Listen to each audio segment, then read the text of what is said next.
kita membuka satu cerita di dalam Kisah Para Rasul. Saya percaya saudara sudah pernah membaca dan mendengar cerita ini dikhotbahkan. Kisah Para Rasul pasal yang ke-16.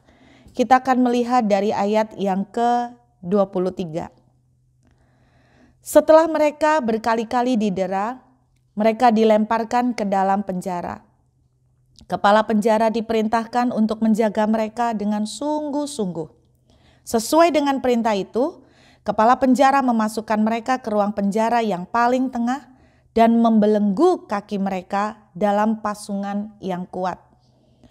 Tetapi kira-kira tengah malam, Paulus dan Silas berdoa dan menyanyi-nyanyikan puji-pujian kepada Tuhan, dan orang-orang hukuman lain mendengarkan mereka. Kita bayangkan ya, ada seperti satu kebaktian ya. Akan tetapi terjadilah gempa bumi yang hebat, sehingga sendi-sendi penjara itu goyah, dan seketika itu juga terbukalah semua pintu dan terlepaslah belenggu mereka semua.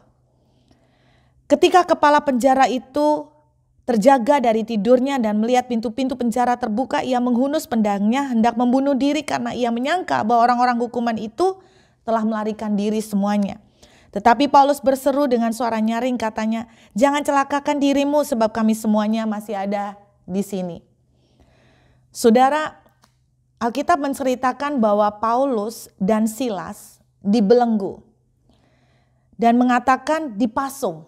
Berarti bayangan saya, kedua kaki Paulus dan Silas itu dirantai.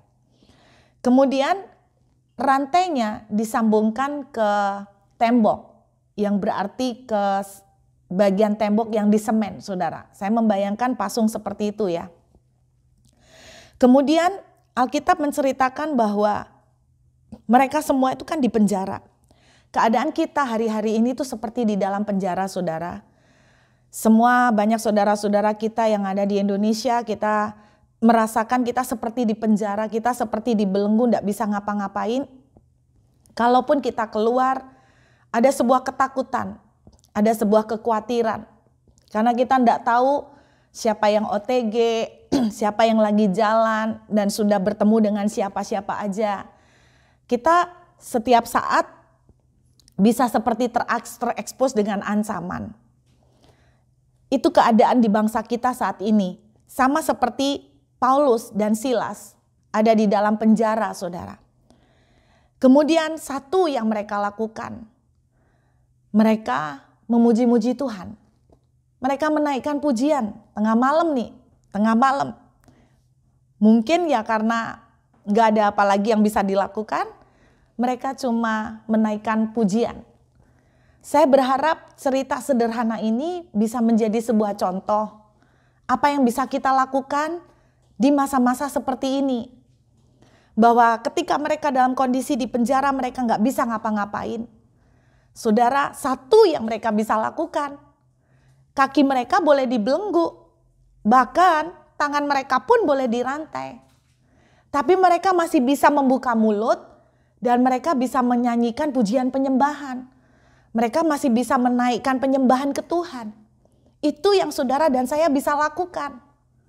Tapi saudara dan saya kaki dan tangan masih tidak terbelenggu. Tapi kita sedikit mirip dengan penjara. Tapi kita tidak bisa dihalangin untuk bisa memuji, menyembah Tuhan. Itu yang saya maksud, bahwa saya melihat ada sesuatu yang dahsyat. Ketika beberapa hari terakhir ini saya sering telepon dengan teman-teman untuk menguatkan mereka yang terkena COVID. Saudara, saya tidak banyak hal yang bisa saya lakukan. Saya mau ke tempat mereka juga nggak mampu. Jangankan saya yang posisi saat ini ada di Australia, saudara. Saya tadi pagi mendengar dan melihat satu video, di mana dalam video ini saya melihat bagaimana ketika seorang ayah meninggal, anak-anaknya, detik-detik ayahnya ini meninggal, sampai di monitor layar itu ditunjukkan sampai garisnya flat. Mereka nggak bisa ada di samping papanya, walaupun mereka sama-sama di satu kota. Saya melihat bagaimana mereka video call seperti melalui video call, dan mereka menangis, istri menangis, anak-anak menangis, semua di video call itu. Ketika saya menyaksikan itu, aduh saudara, saya ngerasakan hati saya seperti gimana gitu ya. Mereka sama-sama di satu kota, tapi nggak bisa mendampingin di sebelahnya. Ketika ayah yang mereka cintai dipanggil pulang. Karena nggak boleh anggota keluarga itu untuk ada di samping papanya. Ada banyak hal yang kita tidak bisa lakukan. Mungkin bahkan maksimal yang saudara dan saya bisa lakukan ketika ada orang-orang atau saudara kita yang terkena COVID, mungkin kita bisa menguatkan, mungkin kita bisa memberikan penghiburan. Terbatas sekali apa yang bisa kita lakukan. Kita mau peluk mereka jelas nggak bisa. Kita mau kunjungin mereka nggak boleh. Tapi ada satu yang bisa juga kita lakukan saudara. Kita menaikkan pujian penyembahan. Saya adalah seseorang yang selalu bergerak di dalam worship. Dan saya ngerasakan bahwa penyembahan itu merupakan seperti satu akses yang Tuhan berikan kepada kita. Di saat kita sama sekali tidak mampu melakukan apapun, penyembahan itu merupakan sebuah akses yang powerful sekali yang bisa kita lakukan. Nah menariknya di dalam cerita ini dikisahkan bahwa ketika Paulus dan Silas itu menyembah saudara, dan orang-orang lain semua ikut mendengar. Saya membayangkan yang ikut mendengar mungkin ada yang juga menangis di dalam hadirat Tuhan. Mungkin yang ikut mendengar itu juga mengalami lawatan Tuhan. Dan Alkitab menuliskan tiba-tiba terjadi gempa bumi. Semua pintu terbuka. Nah ini gempa buminya sopan saudara. Kenapa saya bilang sopan? Karena namanya gempa bumi itu kan random ya. Random itu bisa langit-langitnya yang roboh kek atau apanya gitu kan. Berantakan, tapi ini bisa rata. Semua pintu penjara terbuka. Nah kan sopan gitu gempa buminya saudara. Terus yang luar biasa yang saya tangkap nih. Belenggu yang memasung kaki Paulus dan Silas itu bisa copot. Loh kan gak make sense, gak masuk akalnya itu begini. Logikanya kalau gempa bumi menggoncangkan tembok, maka bagian rantai yang ditempelkan ke tembok, yang disemen ke tembok itu yang pecah kan. Tetapi kondisi yang menempel di tangan atau di kaki itu kan tetap sama, tetap utuh. Ini enggak. Yang pecah, yang putus, yang terlepas adalah yang membelenggu di kaki. Kenapa bisa begini? Ya jelaslah saudara, dari sini kelihatan sekali bahwa ini tangan Tuhan yang bekerja. Ini kuasa surga yang ikut campur. Ini yang bisa kita lakukan saudara. Di saat tangan kita terbelenggu, kaki kita terbelenggu, bahkan kita sedang di dalam penjara, kita penuh dengan ketakutan. Mungkin kita nggak tahu apa yang akan terjadi. Beberapa orang bertanya kepada saya, sampai kapan ini COVID? Saya nggak tahu saudara. Rasul Paulus pun ketika ada di dalam penjara, mungkin dia juga nggak tahu nasibnya mau sampai gimana. Tapi satu hal yang bisa kita lakukan adalah kita mengangkat penyembahan. Ada satu cerita yang saya ingat, ini kisah nyata saudara. Karena orang yang mengalami ini dari Indonesia. Saudara, orang ini punya hati mengasihi Tuhan luar biasa. Dia cinta banget sama Tuhan. Dan dia memang memberikan hidupnya untuk menjadi seorang misionaris. Nah satu kali dia diutus untuk menjadi seorang misionaris di daerah pedalaman di Indonesia bertahun-tahun yang lalu. Di daerah sekitar Irian Jaya dulu sekali saudara. Kemudian dia masuk ke sana. Ternyata saudara ketika dia masuk dia memberitakan Injil kepada penduduk yang masih asli. Dia langsung dipenjara saudara. Dia langsung dipenjara. Waduh, Anda bisa bayangkan dia desperate. Nah, ngomong-ngomong soal sebelum dia penjara. Kira-kira 1 bulan sebelum dia berangkat untuk menjadi misionaris. Ketika dia lagi mengendarai motor, tiba-tiba di jalan dia mengalami kecelakaan. Kemudian dia terlempar dari motornya dan area mukanya itu menghantam kepada pinggiran jalan. Dan gara-gara itu dia ada masuk di rumah sakit selama sekitar 2 minggu. Dan akibat itu giginya dia rontok. Giginya dia rontok banyak sekali. Nah setelah kejadian itu akhirnya dia terpaksa harus mengenakan gigi palsu. Nah ketika dia ada di dalam penjara, diceritakan bahwa penjaranya itu kecil sekali seperti kurungan binatang gitu ya. Dan dia itu sempat menangis karena dia tuh ngomong begini sama Tuhan, aduh Tuhan, kok nasibku apes banget ya. Aku ini loh memberikan hidup untuk menjadi misionaris.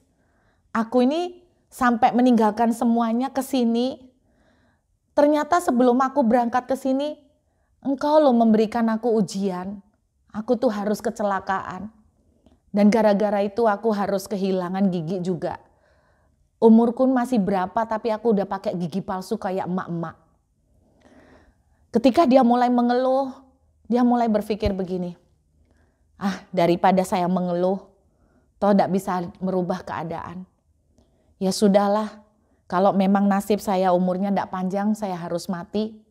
Karena waktu saya mendengar cerita ini, rencana suku asli ini, orang asli ini, besoknya dia itu akan dikorbankan untuk penyembahan dewa mereka nih ceritanya. Singkat cerita, daripada nangis, stres, atau tidak merubah keadaan, saudara tahu apa yang dia lakukan? Dia tuh nyanyi, dia mulai menyembah Tuhan. Nah karena bosen gak ngapa-ngapain menyembah Tuhan juga akhirnya dia mulai lelah. Dia merasa tidak enak karena banyak nyanyi, akhirnya dia nyanyi ambil bergumam, kemudian tahu-tahu dia copot gigi palsunya. Terus dia copot gigi palsunya, dia benerin, terus dia bersihin. Ya namanya di dalam kurungan gak ngapa-ngapain dia bersihin gigi palsunya. Nah tiba-tiba ada orang dari suku asli itu lewat ketika dia lagi bersihin gigi palsunya. Orang dari suku asli ini langsung teriak jerit-jerit saudara. Teriak dengan bahasanya dia gak tahu, pokoknya dia keteriak ketakutan. Dia panggil kepala suku. Lalu berduyun-duyun datanglah kepala suku bersama dengan orang-orang satu suku itu saudara. Datang, terus kemudian ketika datang mereka terkejut melihat orang ini lagi asik-asiknya. Nah ketika dia lihat dikerumunin dia bingung kan. Spontan dia masukkan kembali gigi palsunya. Wah mereka tambah semakin ketakutan saudara. Dan akhirnya mereka tuh berlutut, mereka tuh menyembah-menyembah. Rupanya mereka itu menganggap orang ini sakti. Kenapa? Dia adalah utusan dewa. Karena bisa copot dan pasang giginya dengan begitu gampang. Manusia kan tidak bisa lakukan itu. Wah langsung mereka menyembah. Dan setelah itu, gara-gara itu, dia dengan mudah memberitakan tentang Yesus. Dan satu suku ini terima Tuhan.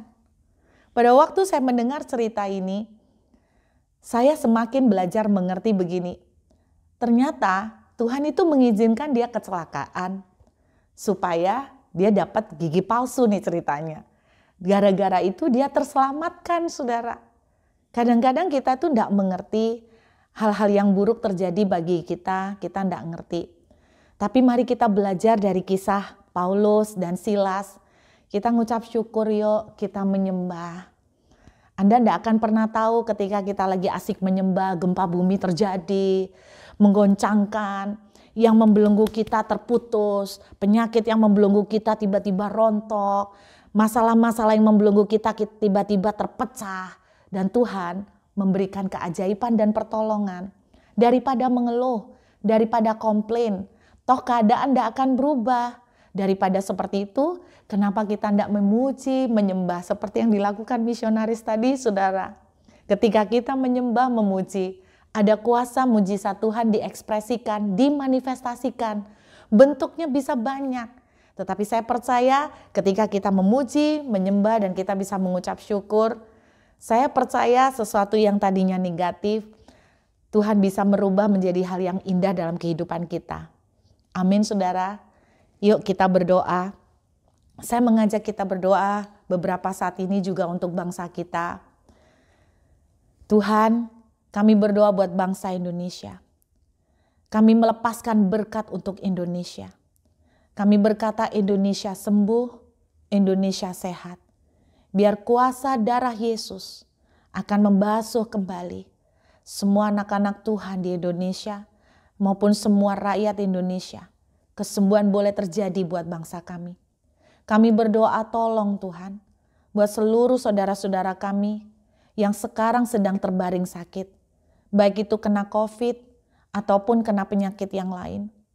Biarlah melalui saat-saat ini Tuhan, kami mohon belas kasih Tuhan. Supaya kami boleh melihat kemurahan Tuhan terjadi dan dinyatakan di tengah-tengah umat-Mu. Kami boleh mohon belas kasih-Mu supaya mujizat terjadi. Kami berkata di dalam nama Yesus, penyakit kami perintahkan kau pergi.